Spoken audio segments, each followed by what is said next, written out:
Tumpukan sampah yang sempat mencemari salah satu lorong di Pasar Impres, Namlea, Kabupaten Buru, kini telah dibersihkan. Berdasarkan pantauan tribunambon.com sekira pukul 12 WIB Rabu, 8 Oktober 2025, lorong yang sebelumnya menjadi tempat pembuangan sampah liar itu tampak bersih dan tidak lagi menimbulkan bau tak sedap. Para pengunjung pasar pun terlihat kembali melintas di area tersebut tanpa rasa khawatir.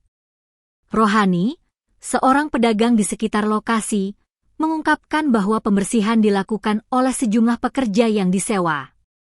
Saat dikonfirmasi, Kepala Dinas Lingkungan Hidup, DLH, Kabupaten Buru, Arifinla JJO, membenarkan adanya kegiatan pembersihan tersebut. Sebelumnya, kawasan lorong Pasar Impres itu sempat dipenuhi tumpukan sampah, meski di dinding sekitar lokasi sudah terpasang tulisan larangan membuang sampah. Sampah yang menumpuk didominasi oleh plastik sekali pakai, menciptakan pemandangan kumuh di pusat aktivitas perdagangan tersebut. Beberapa toko di sekitar lokasi bahkan sempat tutup karena terganggu oleh bau menyengat dari tumpukan sampah. Rahmawati, salah satu pedagang, menyayangkan kebiasaan sebagian warga yang masih membuang sampah sembarangan. Dengan telah dilakukannya pembersihan, masyarakat berharap kondisi pasar bisa tetap terjaga dan tidak kembali menjadi tempat pembuangan liar.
Download Tribun X sekarang, menghadirkan lokal menjadi Indonesia.